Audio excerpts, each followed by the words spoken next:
Hi, welcome again to another episode on Chrys-O. If you are visiting for the first time, you are welcome. I'm Chris. I'm a graduate student at the Simon Fraser University and I'm on a fully funded scholarship.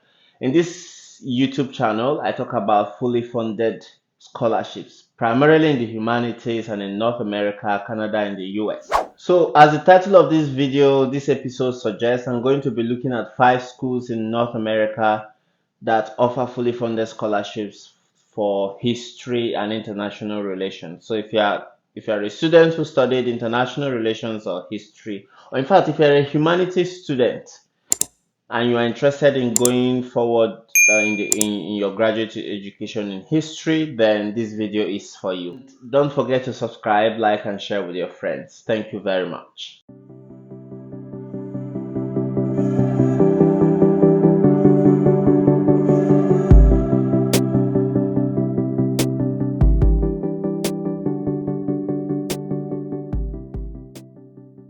So without further ado, let's get down to business. So in today's episode, I'm going to look at 5 schools. These schools are University of British Columbia in Canada, University of Connecticut in the US, University of Kentucky in the US, University of Calgary in Canada, and then the Baylor University in the US. So these 5 schools provide fully funded scholarship both at the master's and at the PhD levels. So if you're a graduate student and you are interested, come on in, you are in the right place. So we shall begin with the University of British Columbia and then look at their funding, what their funding is like, then look at what it requires to apply to the University of British Columbia's graduate studies in history. And most of these schools we are going to be looking at, they simply require the same things for the application. So let's start with University of British Columbia. And yes, so University of British Columbia, the funding page for this said it says MA students are admitted with 2-year funding, packages represented by a combination of teaching assistantships, additional fellowship. Each year represent approximately 17,000 in value. Full tuition assistantship is 12,000 and then department fellowship is 5,000 per year. So that is that. Then for their PhD student, the whole money they can give you and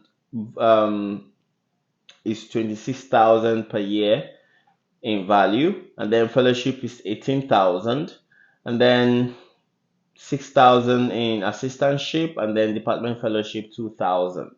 They also have an option for co-op, especially for their PhD. They have co-op for their PhD. So that is that for their funding.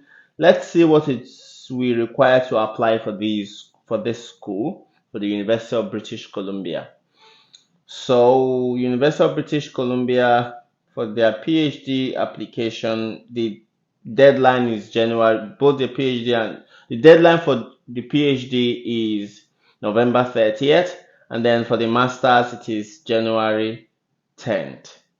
So what do you need to apply to this school? So you need, of course, the online application form, all post-secondary transcript, 3 letters of recommendation, writing sample, statement of purpose, which is 1 to 2 pages, statement of additional language competency, that is English, IELTS or TOEFL. If you studied with English, you are exempted from these exams.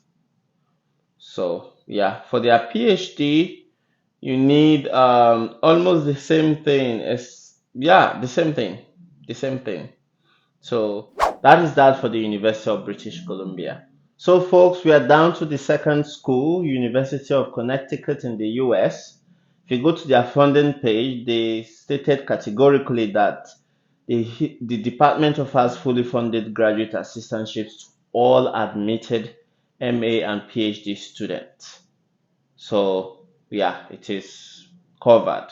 And then in particular, there are other funding. They have different kinds of funding you can as well apply for. And one of them that caught my attention is the Crandall Fellowship for their MA student in history, which is 20,000, which is like stipend. and which is like the stipend they give to you. It is around 20,000 annually in stipend, and they pay it monthly. So you do not need to apply separately for this scholarship, or fellowship. The department will nominate you for it if you apply to them. So that is that. And then the department basic funding covers, um, includes stipend for 9 months. Remember, in the US, they only have two terms, like two regular terms, which is fall. Is it fall and spring? Yes, which is fall and spring. I don't know if they call it that in the US. Then during summer, you get to work and you are free to work. And department, there are other arrangements that department can make for you. So that is that for, and this funding is guaranteed 5 years for PhD students and then 2 years for um, master's students. So to apply for this program, you need all basically the same thing that we have listed for the University of British Columbia: writing sample, transcript, letters of recommendation, statement of purpose, and online application form. Yeah, that is that for University of Connecticut. And then let's move to the third school on our list, which is the University of Kentucky in the US. So the College of Art and History at the University of Kentucky offers MA students 16,500 in living stipend. This of course goes along with full tuition coverage and then health insurance. And then they give some students in addition, some students do receive between 2,000 to 5,000 US dollars. And then also for their PhD student, they also award the base minimum funding for PhD student is around 18,000, is between 18,000 and 20,000 per year. This of course covers both your living, and this of course is your living as stipend, and then it comes along with full tuition coverage and then health insurance. So they also have different kinds of funding in this school. So many is listed on this their funding page: the Robert Lippmann Fellowship, the 𝐅𝐔𝐍𝐃𝐄𝐃 Dissertation Research Fellowship for students conducting research outside of the US. They have the Charles Rowland Fellowship, etc. So another one of these funding that caught my interest is they have, most of you are from Africa, or they are black students, black by race or Africans. So they have this funding for African students or African black students who are doing their MA and PhD track in Africana history, which started in 2022. So this scholarship, they say students admitted to the program will be awarded, for PhD students, of course, will be awarded 5-year CIBS Africana History Fellowship that cover full tuition and health care insurance and provide a 25,500 in living stipend per year.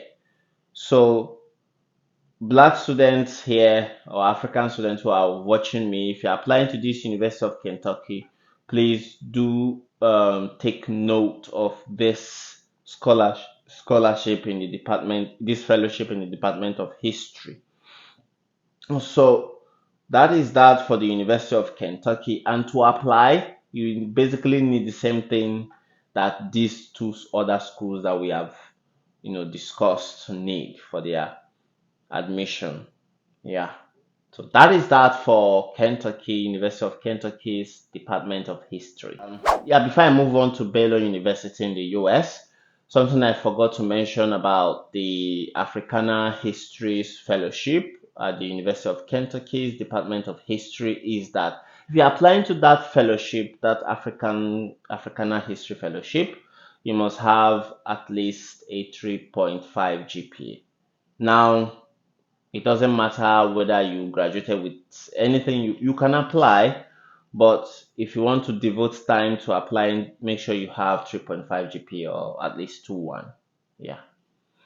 So at the Baylor University, they have competitive funding which covers full tuition and ability to apply, and they also have opportunity to apply for on-campus assistantship, stipend assistantship. So they have this scholarship or fellowship in the department called the 𝐒𝐃𝐃 Award, which covers your food, tuition, and then stipend.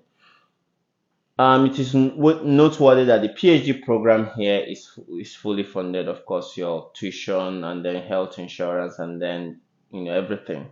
Then for the MA, you need to apply for the 𝐒𝐃𝐃 Award to cover both your stipend. Otherwise, you receive only food, tuition, and then you have on-campus stipend assistantships to cover your living expenses. So for their funding, they have MA graduates. They said this is what the website said about funding. The prestigious 𝐒𝐃𝐃 PhD fellowship funds a release from graduate assistantship duties for one academic year for $13,000. Then MA graduate assistantships carry a tuition waiver for 2 years of coursework. PhD assistantships carry a tuition waiver for the full degree, an annual stipend of $20,000 and a maximum of 5 years. So that is that. So if you're applying to this school, you would have to apply for the 𝐒𝐃𝐃 Award to cover your living expenses. If you're applying for the MA, right, apply for the 𝐒𝐃𝐃 Award. Otherwise, you look for assistantships, stipend assistantships to cover your living stipend. So this is for Baylor University and for MA, right? Yeah, so no one is missing out. And to apply to these schools, the graduate studies in history, you also need those basic stuff that we have mentioned that are needed for the other schools that we have mentioned in this episode. Yeah, so writing sample, transcript, and the rest. So that is that for Baylor University in the US, and then let's move to the fifth school on our list. Yeah, so the last school on our list today is the Department of History at the University of Calgary in Canada. So this school, for domestic students, they have $22,000 annually, and then for international students, they have international PhD students, they have $24,000 per year for 4 years. And then if you began your program before May 20th, 22,000 Canadian dollars for a year before candidacy, up to 24 months from first enrollment, and then 18,000 Canadian dollars afterwards. So they have 4 years of giving you 22,000, and anything you spend, any year you spend after that, it is 18,000. And then for their thesis MA student, they give the sum of 10,000 in living stipend. And mind you, normally in Canadian schools, the assistantship they give to you, you remove from that to pay your tuition. So thankfully, the school's tuition for research-based programs are good, cheap, if I may say, compared to other schools. So this amount would be enough to cover your living expenses and maybe your tuition as well. So if you're applying for course-based MA in this school, it is not funded. Course-based programs are not funded, only the thesis based programs, so thesis based track. Yeah, so that is that about funding. And if you want to apply to this school, the same set of requirements: writing sample, your CV, transcript, online application for letters of academic recommendation, and your what else? The basic stuff, right, that we've mentioned for the other schools. So that is that for the University of Calgary. So this has been, I tried to fasten up the episode and make it quick. And so here are some further tips and some things you should consider from me. My advice, as usual, if you're applying to this program. Now, thankfully, there's no GRE or IELTS, no IELTS. Most of you have been messaging me about writing samples. What is writing sample? What is SOP? I have made videos about this, about SOPs and writing samples. So with time, because of application season is coming up, I might dedicate a separate new video for writing sample. But for now, if you scroll through my watch list, my all the videos I've made, you see the one I shared a sample of my SOP. So that we do it. And if you see some of my other videos, you would listen to where you watch where I talked about writing sample, how important it is. I will tell you again, writing sample is the most important aspect of this application. So you must dedicate time to come up with a good writing sample. And so for those of you applying to Canadian schools, I will advise you read up some few things or some articles on Indigenous history, because it would, if you write something on Indigenous history, it would, I just think it will help you, Canadian Indigenous history and, different narrative to history. I'm not a history person, but I think focusing on Indigenous history and things like that, alternative narrative to, history methodology and the rest, it would sell you out the more. And then if you are really prepared to apply to graduate schools, even if you don't have a master's degree and you are applying to universities in North America, in the US, I would advise you apply for their PhDs directly. You don't need to apply to masters.